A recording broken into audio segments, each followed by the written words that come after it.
Good evening, good morning, good afternoon, wherever it is you are in the world, and welcome to another edition of Living World of Darkness, Big Apple Takedown, the Hunter venue. It has been a rather rough night for the city's only resident judge after perhaps indulging a bit too much into the zeal that lights her fire. She quite literally walked away burnt and scarred. Um, and in the process of healing up, in the process of getting treated, the Avenger that she's befriended a few nights ago has sort of just stepped in and decided that she will now take care of Mira. And currently, after dropping off Mira's bike at a auto shop,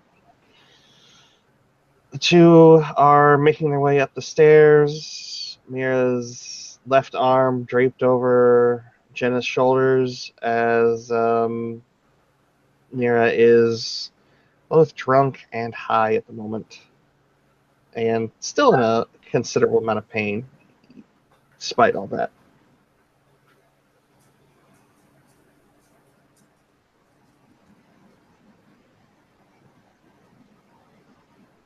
And it'll be here that we start our scene. So Jenna's hauling her up to the top of the stairs, and once they get there, she digs out her keys with the one free hand and works on getting them into the lock and turning it over. Dead silent the whole time. And pushes the door open, starts to guide Mira in, set her down on the couch. Mira, once guided to the couch, becomes a sack of potatoes. Jenna will go back and retrieve her keys, which she couldn't do while burdened, and shuts the door and locks it back behind her. It's 3 different locks. Tosses her backpack in the corner. Heads over to her kitchen cupboards to get out some more Tylenol, bottled water, and carries them back over to Mira. Here, take this.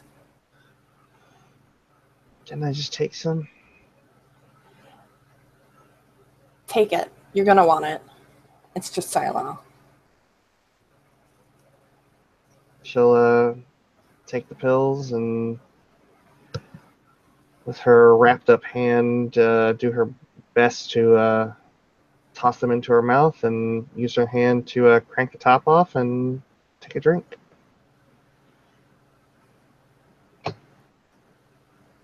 Jenna heads over to her hot closet and gets out some spare blankets and pillow and sticks them on the sofa, and she says, "You can sleep in the bed, but no funny business." I haven't gotten to know you quite that well yet.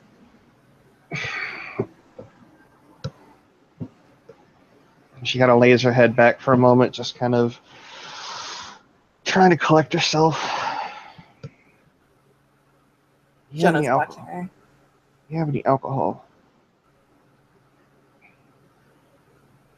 Yeah, fine. All right, she says. She heads over to the freezer and pulls out a half liter of Smirnoff. She says, "But don't finish this off.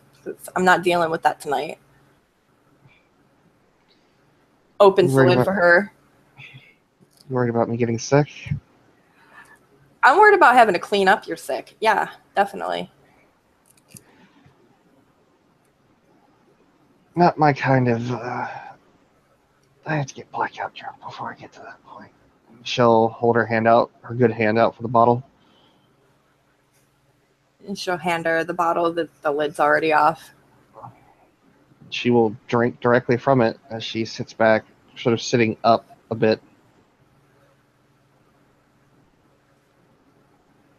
So I heard you talking to that doctor lady about going into rehab. That was the rumor. Well, when are you going to be doing that? When these fucking nightmares stop.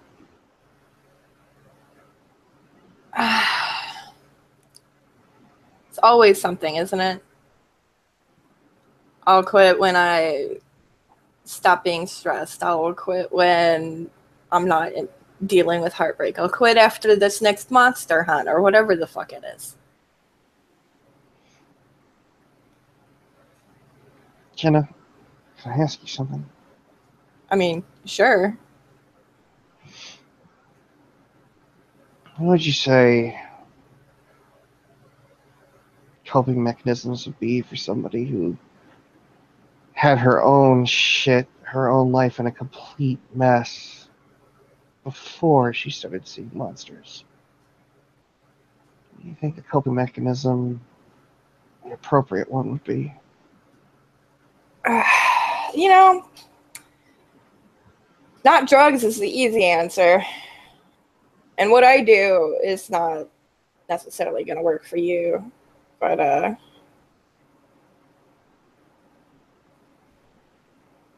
fuck, even drinking would be better because you're only out for a couple hours instead of almost all fucking day if you nod off.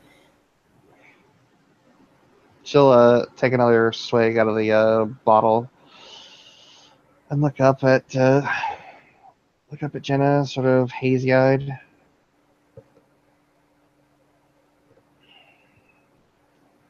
Been doing it for a good long while now. Is this some sort of reasoning on why you should continue doing it? I know what I'm doing. That's bullshit.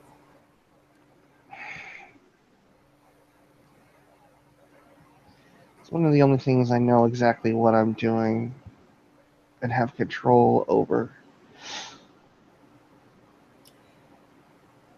End quote. Thought I'd do a little bender before rehab, but it got a little bit out of control.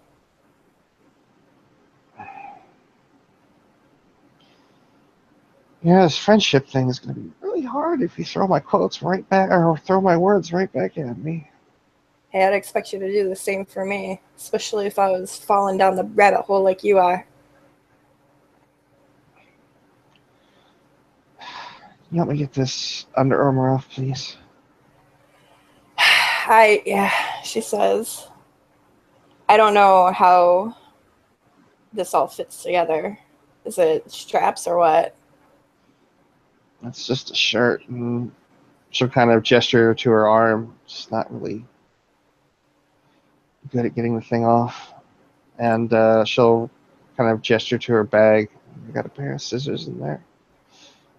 Just cut the fucking thing off. It's already ruined. Jenna nods and goes to get the scissors and starts cutting down the back of the shirt and then along the other arm that hasn't been burned, and then the last little bits of the arm that has been burned that the armor hasn't already been removed by the doctor. Yeah. And she kind of falls out of it. And Jenna's going to see a woman who looks like she is malnourished and taken her fair share of beatings. And this won't really faze Jenna because she's familiar with how the body bruises so easy when you have a life habit of doing stuff like heroin. And the fact that she's on heroin, she probably never fucking eats. So she'll go into her bedroom and she'll grab the biggest, baggiest sweatshirt she can find, something that'll be easy to slip over Mira's head, holds it out to her. All right, arms up. She gingerly, or she puts up her left hand pretty easy, but is very ginger with the with her right. She just kind of looks like, you don't have a t-shirt? You're going to be cold. This will be better. And she gently guides the shirt the sweatshirt over her head and her arms, making sure not to bump her burned arm too much.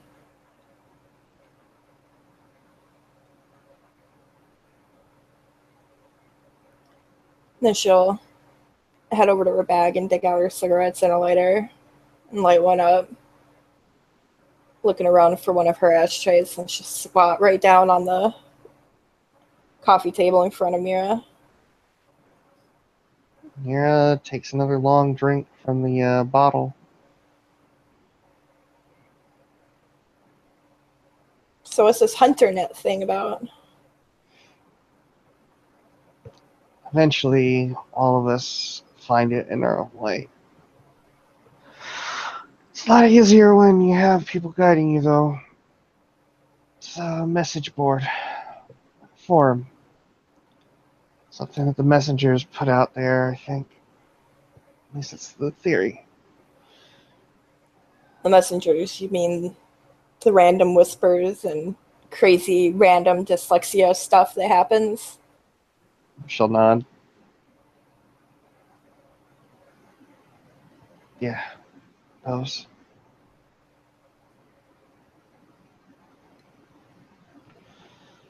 As far as I know, none of the monsters can access it. No matter what they do.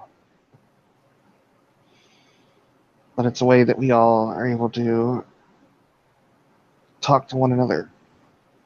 We were able to put up our findings about the monsters we've found, the things we've done. And a place to throw insults or threats back and forth if it comes to that. Sounds cozy. It's like any other online community. Useful, but toxic as fuck. Heh, I bet. Especially with people like us, eh?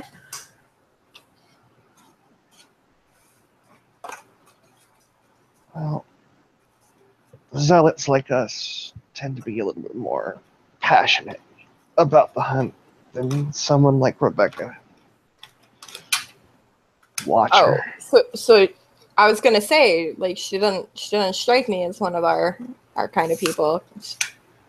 She's like a quiet little mouse. Some shit. She watches. She sees things. She has visions. Psychic layer. Got it.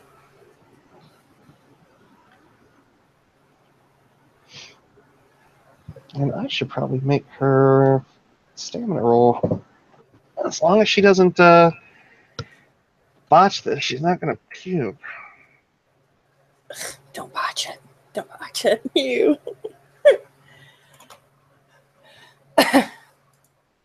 Have to. I'll spend a willpower point if she does happen to.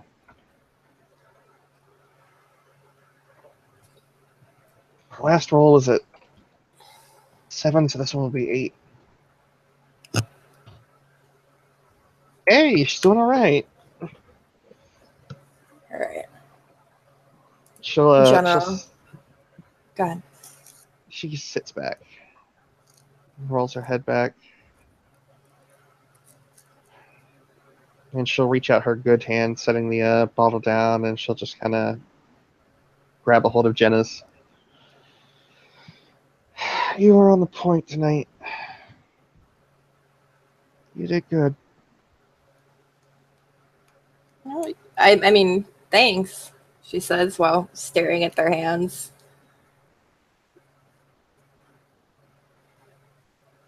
I mean, you did good too, champ. It's pretty clear that she's rather awkward in general around people. She's not usually the lovey-dovey, friendly kind of person. Mira's hand doesn't linger too long, and she'll kind of roll her head to one side and open her eyes again.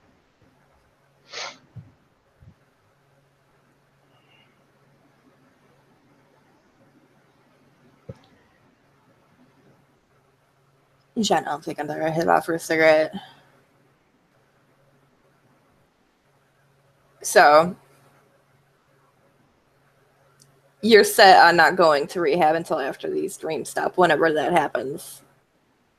Is that true? Not a moment before. Well, you can call me the Candyman then, because you're not doing heroin anymore. But I will dose you out with some decent morphine, enough to keep you from getting sick, without you also going overboard. She'll look up at Jenna.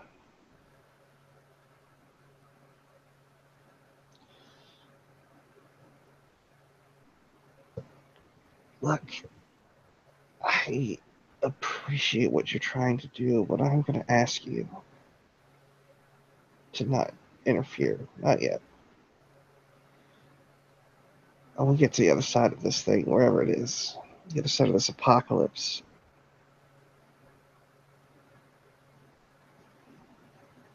Jenna rolls her eyes. So, you just want to be able to go off your head, nodding out for fucking hours on end while in the midst of this apocalypse?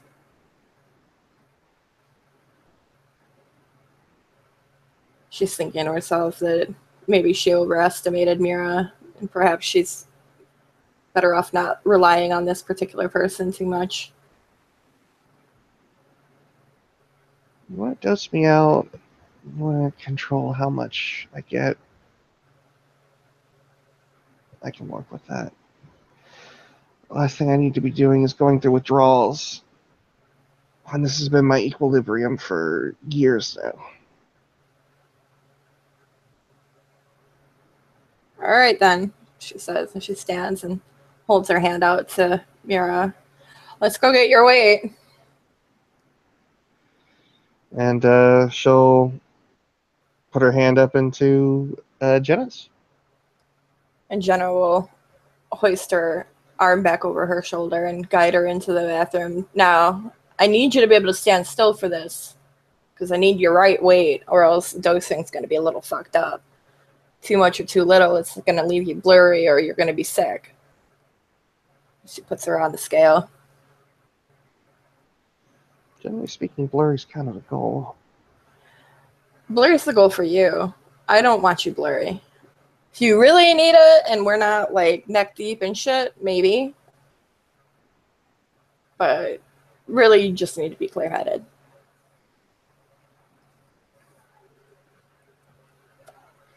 She balances her and waits to make sure she's got her own footing before letting go. I will put her dex athletics to the test.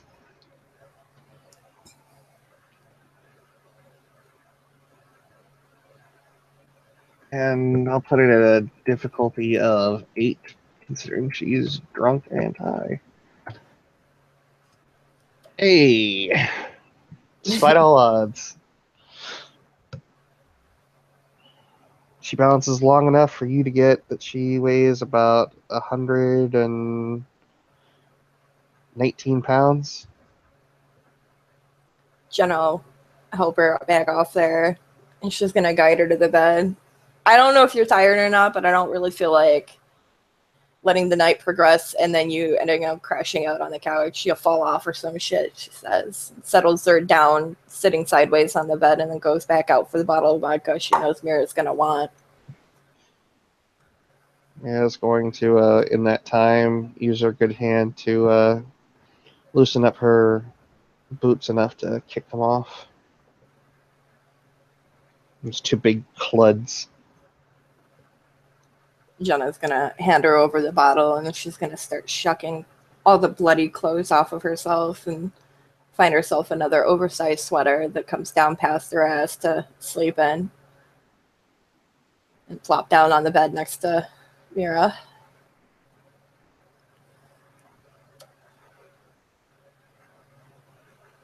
Mira will polish off the bottle in the course of about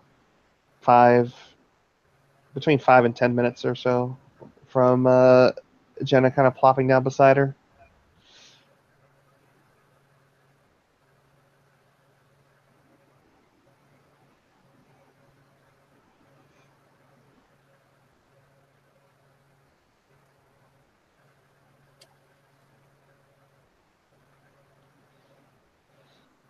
In that 10 minutes, she ends up craving another cigarette. So she gets back out of bed and goes to get another one, having let the other one burn to ash in the ashtray when she went to weigh Mira. You smoke? I do. She brings back another cigarette and holds it out to Mira so she can take it into her mouth if she wants it, She takes it. and then lights it for her. And she'll take a drag off of it, and let's see how she's doing after that bottle.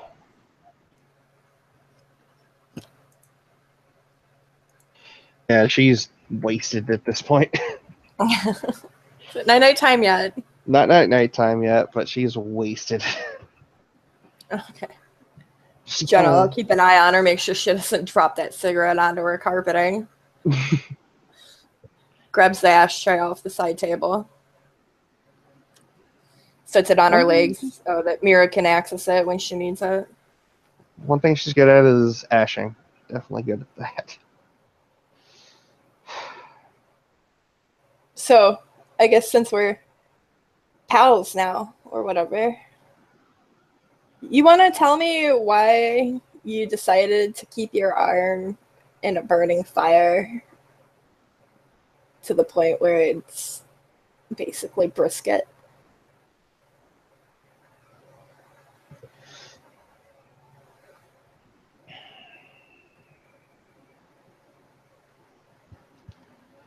So I'm going to tell you about what we do. We all go crazy in our own right.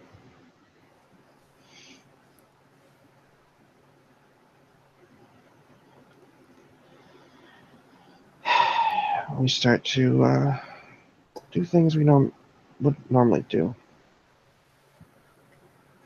And just take kind of a deep breath.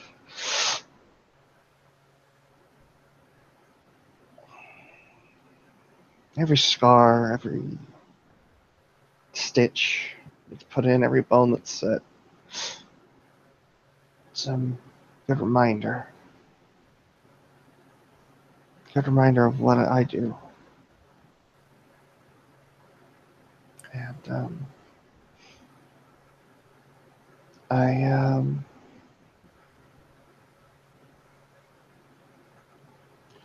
when I first started out in this,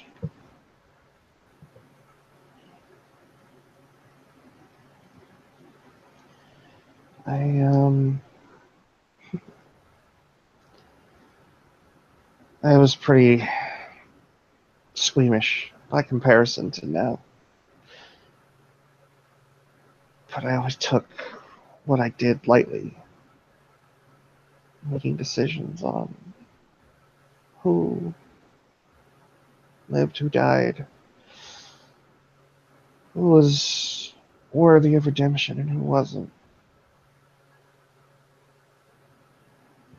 And then one night a friend of mine from college showed up at my door looking for help.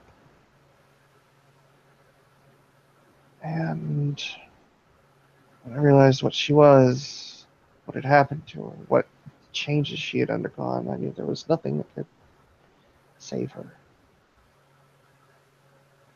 Knowing the person that she was,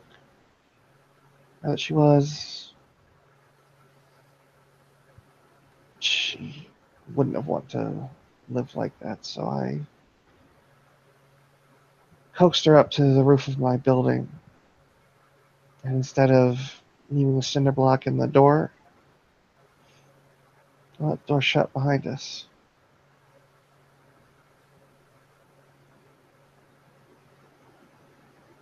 When the sun came out, I did everything I could to help her keep her fear in check, and I had a hold of her hand till she died,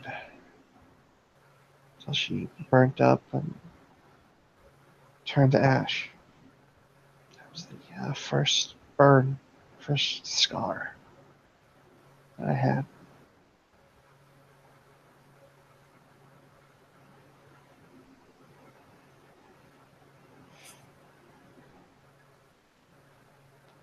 So to answer your question, I guess like what were you like trying to relive that tonight, or is it like a fucked up memorial or some shit? good reminder what I'm supposed to be doing. Really, really hope that I don't end up needing such reminders. I happen to like my skin the way it is. Speaking of, how are you feeling? Just nodding to the burned hand. I could really use a second dose before I nut off. How many hours do you think it's been? Is that in character, out of character? Yeah, that's out of character. Um, if she was driving slow enough, where does Jenna take up residence? What borough of New York or the greater Manhattan area? Somewhere in the hood, general. I don't have an address picked out. So probably like Brooklyn or Queens. Yeah. Probably took them a couple hours to get everything done and then get a ride, you know. General nod, and she'll head to get her bag and dig around on mirrors to find her kit. And she'll dose out the last of the heroin that she's going to let Mira have, because the rest will all be morphine. Cleaner. She'll grab a hold of Jenna's wrist, not like hard or anything, but she'll just kind of give her this long, suffering look, like, please, for the love of God, just make it a full dose. She'll stare back for a few minutes while she's thinking. And she gives a little nod and doses it to where the average junkie of her height and weight would need to go unconscious, basically, for a little while without overdosing. Ties her strap on. That sounds bad. Ties her off and cooks it up. Tosses a little bit of cotton in there and filters the syringe as she draws it and hands the syringe to her. You know your veins better than me, chickie. Boss only got one hand.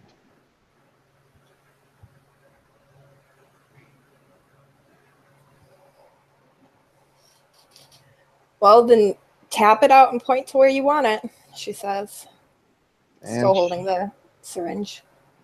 And she will do her best to do so and indicate a favorite spot on her left arm. Do you think I need to roll to see if I hit the vein with how blown out her veins probably are by now? Sure. Perception medicine, I guess? Let's see.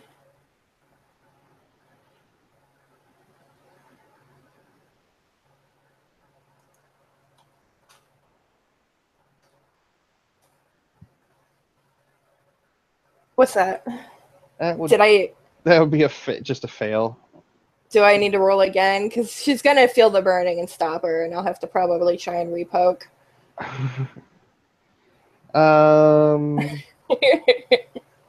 Yeah, she's really not in any state to kind of assist here. Otherwise, I would help her roll it. Yeah, you can give it a shot. If you want to spend willpower, willpower grants you an automatic success.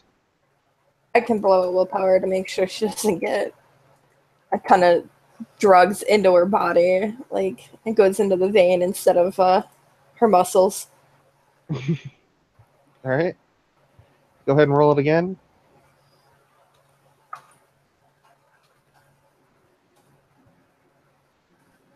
Wow, that would be, even if it was a one diff higher, which usually is when you re-roll roll in quick succession, that would be 4 successes. So yeah. Mira doesn't even feel the needle on the second attempt. Jenna will take all the random supplies and put them in the bathroom. grab the blanket and pillow that she left on the couch and come back to cover Mira up, who's by now probably nodding out. She's definitely hazy.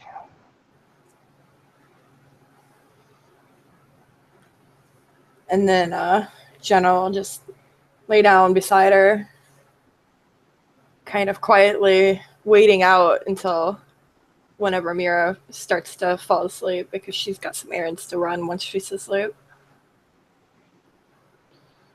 Mira's going to turn towards Jenna and just sort of rest her head on her shoulder. Jenna will stiffen up for a minute, then relax into it and kind of snake her arm underneath Mira's neck, half hugging her while she lays there. And Mira nods off, just happy to be on a full fix of both of her vices that she has. All right, so then basically the rest of it's mostly blue booking, where she's going to get dressed and she's going to flush the last of the heroin and she's going to go on a drug run and talk to her associates. All right, then. Ladies and gentlemen, thank you, players, for playing, and thank you, watchers, for watching. And we'll see you next time on Big Apple Takedown.